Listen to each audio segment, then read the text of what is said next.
عبد الله محمد بن إسماعيل بن إبراهيم بن المغيرة بن بردزبة الجعفي يماني البخاري رحمه الله تعالى.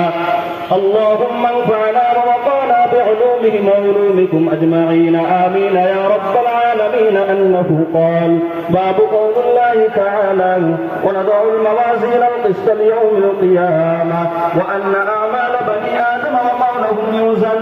وقال مجاهد: القسطاس العدل بالرومية، ويقال القسط مصدر المقسط وهو العادل، وأما القاسط فهو الجائر. وبه قال حدثنا أحمد بن إشكال قال حدثنا محمد بن فصيل عن عمارة بن القعقاع عن زيد عن أبي هريرة رضي الله تعالى عنه قال النبي صلى الله عليه وسلم: كلمتان حبيبتان إلى الرحمن خفيفتان على اللسان ثقيلتان في الميزان سبحان الله وبحمده سبحان الله العظيم.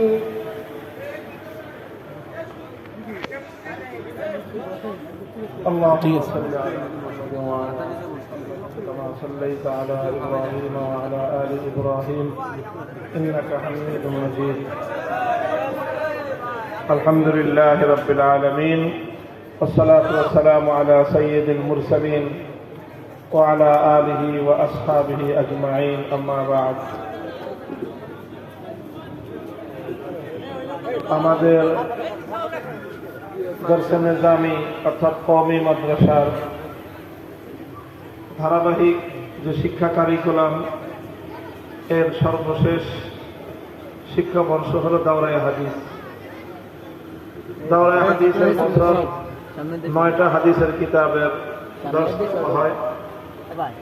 এর মধ্যে সবচেয়ে নির্ভরযোগ্য কিতাব হল সবচেয়ে নির্ভরযোগ্য সূত্রে বর্ণিত সহিহ হাদিসগুলোর সংকলন সহিহুল বুখারী।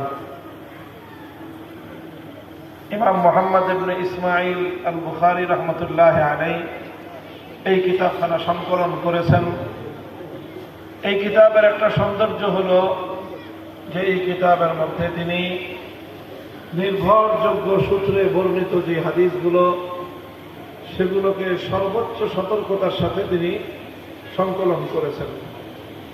পৃথিবীতে বুখারী শরীফের মতো এত নির্ভরযোগ্য সূত্র যাচাই বাছাই করে হাদিস সংকলন করার ইতিহাস আর দ্বিতীয়টা নাই। এই জন্য এই কিতাবকে বলা হয় আসাহুল কুতুবিল হাদিসিয়া। হাদিসের কিতাবের মধ্যে বিশুদ্ধতম হাদিস গ্রন্থ হল সহিহুল বুখারী। সহিহুল বুখারীর আরেকটা সৌন্দর্য এবং আরেকটা শ্রেষ্ঠত্ব হল যে ইমাম মুহাম্মদ ইবনে ইসমাঈল আল বুখারী তিনি তার এই জগৎ বিখ্যাত হাদিস গ্রন্থের মধ্যে মুসলমানদের জন্য, মুমিনদের জন্য তাদের জীবনের প্র্যাকটিক্যাল প্রতিটি বিষয়ে সূক্ষ্ম সূক্ষ্ম এমন দিক নির্দেশনা কোরআন এবং হাদিস থেকে উদ্ঘাটন করেছেন, ইস্তেমবাত করেছেন, যেটা দুনিয়ার সকল আলেম ওলামাদেরকে চমৎকৃত করেছে এবং সকলের কাছে ইমাম বুখারীর একটা শ্রেষ্ঠত্বের প্রমাণ হিসেবে রয়ে গেছে। ইমাম বুখারী রাহমাতুল্লাহি আলাইহি নবীজির হাদিস থেকে এমন সূক্ষ্ম সূক্ষ্ম বিষয়কে তিনি উদ্ঘাটন করে উম্মতের সামনে পেশ করেছেন যে বিষয়টার দিকে উম্মতের দৃষ্টি সহজে নিবদ্ধ হতো না। ইমাম বুখারী রাহমাতুল্লাহি আলাইহি সেই সূক্ষ্ম সূক্ষ্ম বিষয়গুলিও জাতির সামনে হাদিস থেকে উদ্ঘাটন করে তুলে ধরেছেন। তো ইমাম বুখারী রাহমাতুল্লাহি আলাইহি মুসলমানদের জীবন ঘনিষ্ঠ প্রায় প্রতিটি সেক্টর, প্রতিটি বিষয়ে তিনি কোরআন এবং হাদিসের যে প্রমাণ, সেই প্রমাণের আলোকেই এই বুখারী শরীফ সংকলন করেছেন।